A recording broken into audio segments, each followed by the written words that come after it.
Yohanes 16 ayat 13 saya bacakan.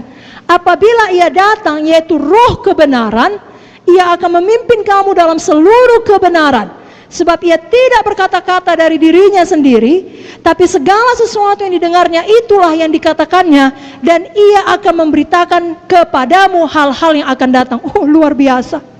Bayangkan saudara punya guru yang maha tahu, yang tahu semuanya, mau berdiam di dalam saudara dan berkomitmen untuk tidak pernah meninggalkan saudara. Apapun yang terjadi, dia mau mengajari saudara. Itulah kepenuhan Roh Kudus. Itulah yang perlu kita alami semakin dalam semakin hari. Diajari kita. Dan dia adalah roh penghibur. Roh apa saudaraku? Roh apa saudaraku? Adakah kita malam ini yang butuh penghiburan? Saya pikir pasti ada, mengingat besarnya amin tadi ya. Betul saudaraku. Dan bukan hanya malam ini, saya pikir tiap hari kita butuh penghiburan. Nah, malam ini saya mau katakan penghiburan yang sejati hanya ada di dalam Roh Kudus.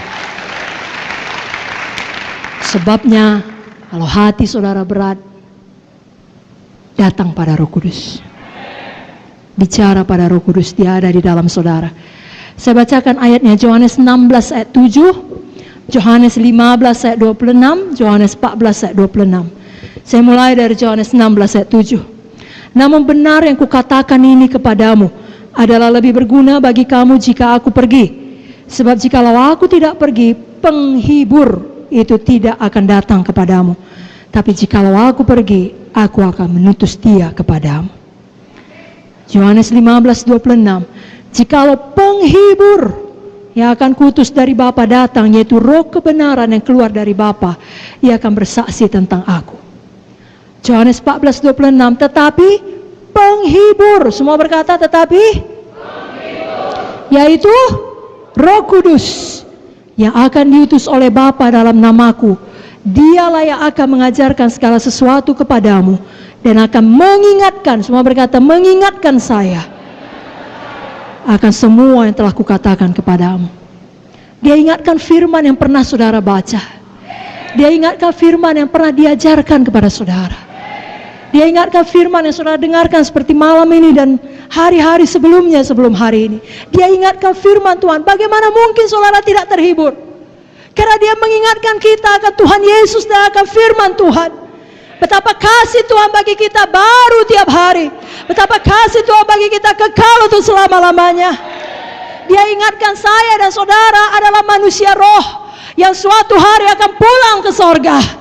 Dunia ini sementara, penderitaan zaman sekarang ini tidak dapat dibandingkan dengan kemuliaan kekal yang menanti kita kelak. Dia ingatkan kalau Tuhan di pihak saudara, siapakah yang dapat melawan saudara?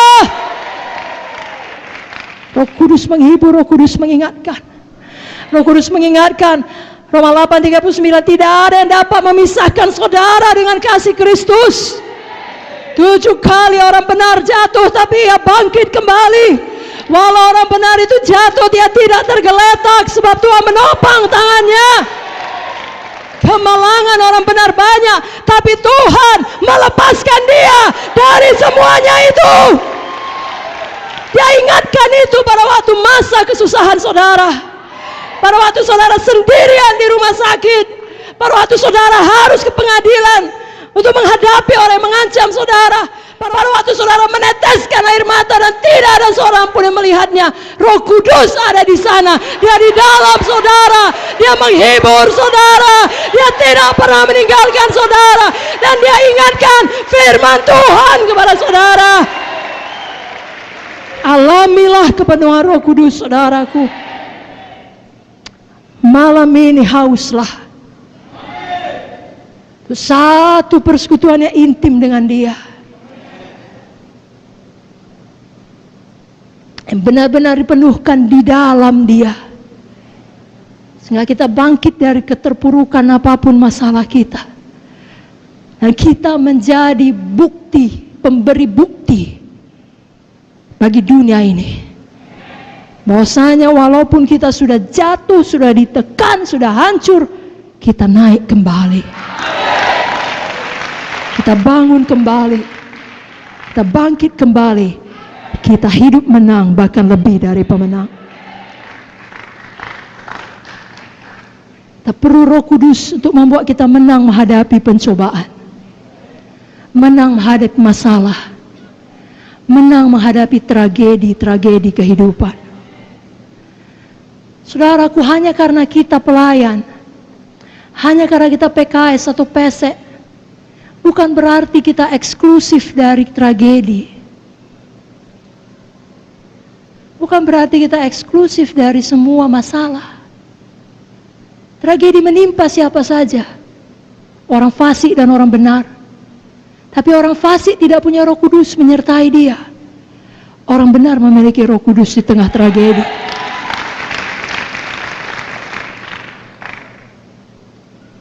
Jadi walaupun kita tidak mungkin terlepas dari penderitaan dunia ini, tapi kasih Roh Kudus di dalam kita, kuasa Roh Kudus di dalam kita, hikmat Roh Kudus di dalam kita, itu yang memampukan kita menanggung semua penderitaan itu. Sehingga dalam menjalaninya kita tidak menyerah.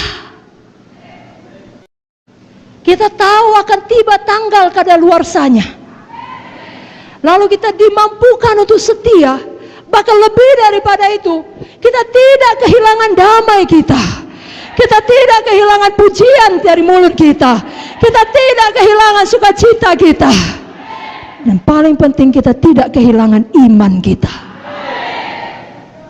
Kita tidak berbalik dan menunjuk Tuhan dan berkata, kenapa kau izinkan ini terjadi? Kalau kau peduli kepada aku, kenapa kau biarkan? Tidak. Kita berkata, segala sesuatu bekerja sama mendatangkan kebaikan bagi kami yang mengasihi Tuhan. Walaupun aku berjalan dalam lembah kekelaman, aku tidak takut bahaya, karena Kau besertaku. Siapa yang membuat kita mampu mengatakan itu sesudah tragedi? Hanya Roh Kudus. Orang dunia akan berkata, gila itu. Tapi kita berkata, itulah Roh Kudus.